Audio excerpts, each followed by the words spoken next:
They're burning books in Tennessee and throwing Bibles on the bonfire. Are we entering into a dark age of superstition and fear? Find out next on the Walkertown Report.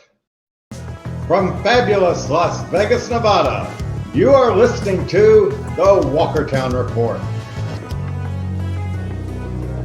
They're having a book burning at Mount Juliet, Tennessee. A Tennessee pastor, a man by the name of Greg Locke, stated on his Instagram that they would be having a massive burning at the end of their Wednesday night message, and there will be continued series on deliverance from demons. This included burning Harry Potter books.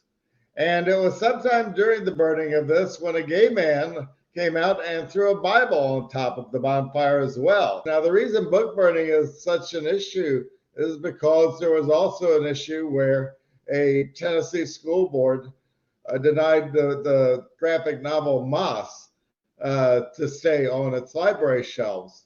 And this is a recollection of the Holocaust, which has been a classic book, won Pulitzer Prizes. They banned it because of nudity, and the only nudity in there was a brief moment of a naked mouse. And if we're going to be so sensitive to burn books over the most offensive things, or so-called offensive things, in the case of the book burning in Tennessee, it was over Harry Potter, where does the Bible fit into all this? Many years ago, back in the 90s, I got to interview the author of this book, The X-Rated Bible, as well as the publisher of the book.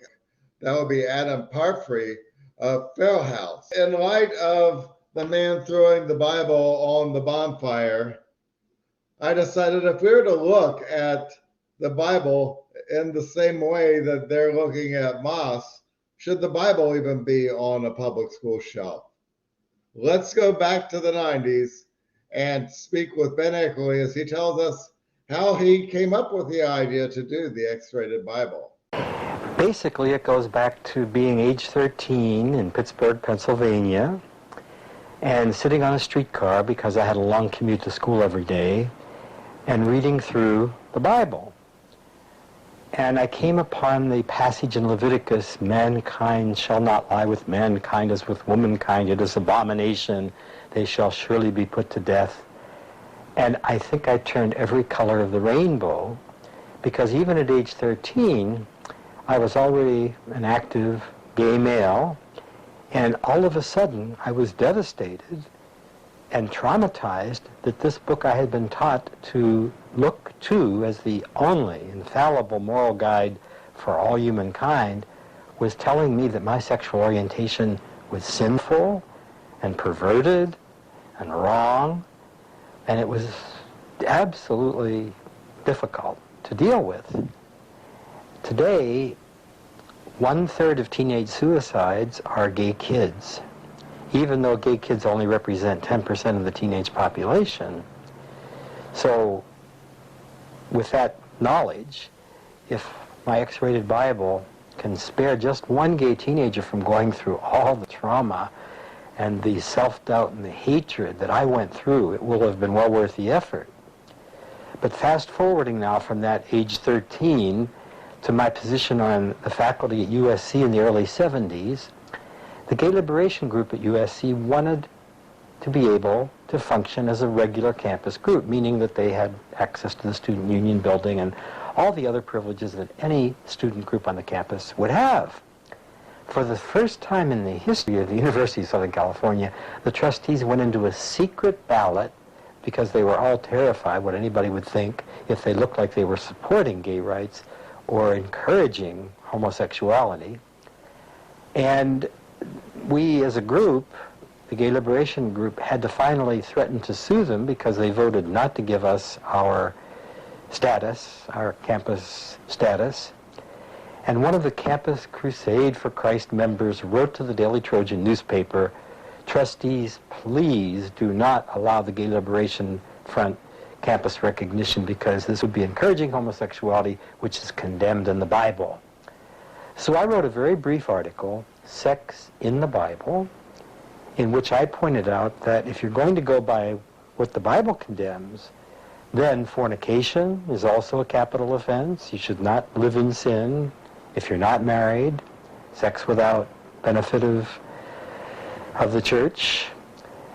Bestiality, adultery, loss of virginity, all of these were capital offenses. And to single out homosexuality as if it were the only capital offense and the worst crime in the Bible and sin was tunnel vision. And I said in the end of my brief article, because they said in their Campus Crusade they were trying to Christianize the United States, the whole country, by the 1980s, I said, why don't you concentrate on humanizing your local campus group?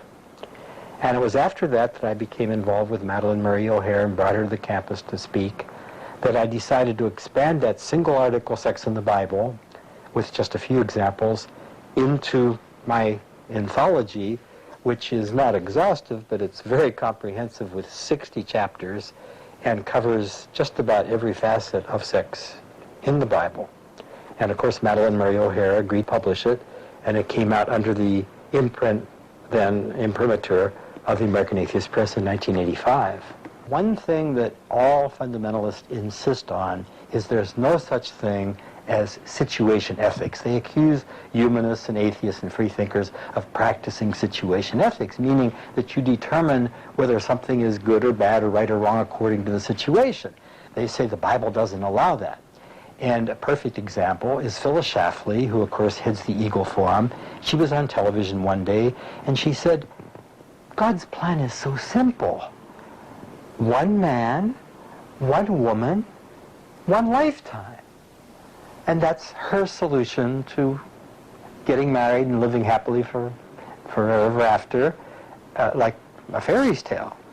So going back to Lot and his daughters, we have two angel emissaries who have come to the city of Sodom to warn Lot that the city is about to be destroyed, and by the way, to be destroyed for general immorality, not just for gay sex, which all the fundamentalists want us to think this was a reason that Jehovah destroyed Sodom and Gomorrah was only because they engaged in specifically anal intercourse.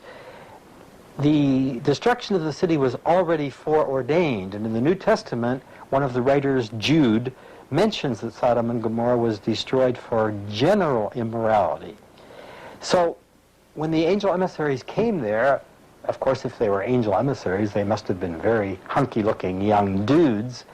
The gay men of Sodom saw them going into Lot's home and knew that they would be his guests, so they came banging on the door and demanded that Lot allow the two men to come outside so that they could know them.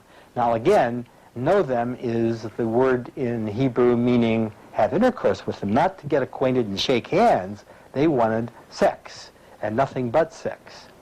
So Lot offered his two daughters and said, here are my two virgin daughters who have never known man. Again, the use of the word known, meaning never had intercourse with man. Take them and do with them what ye wish, but do not harm these men who not only are my guests, but were sent by Jehovah as special emissaries. But the men were not placated. They still preferred to have the men as sex partners, and then they were struck with blindness, and of course Lot and his clan escaped from Sodom, and the city was destroyed, and the angel messengers went back to their heavenly Father. What is so interesting is, if you could ever think of an example of situation ethics, here it is, where Lot offers his daughters instead of the men, because he feels that it would be less offensive to have his virgin daughters lose their virginity than it would be to have these angel messengers be raped. And I think that's an ideal, perfect, par excellence example of situation ethics. But again, of course, fundamentalists would not agree with me on that. So I put in my book that apparently it was more important to Lot to spare his house guest's rear end than it was his own daughter's front end. What I find interesting and maybe even somewhat quaint about all this is the fact that this was happening around the time of Y2K, when 1999 was going to turn into 2000, and somehow society would fall apart if we didn't adjust our clocks in the right way. And I remember that there were some humanist and atheist groups predicting that once the year 2000 went by and Jesus didn't return, that people would return to rationality.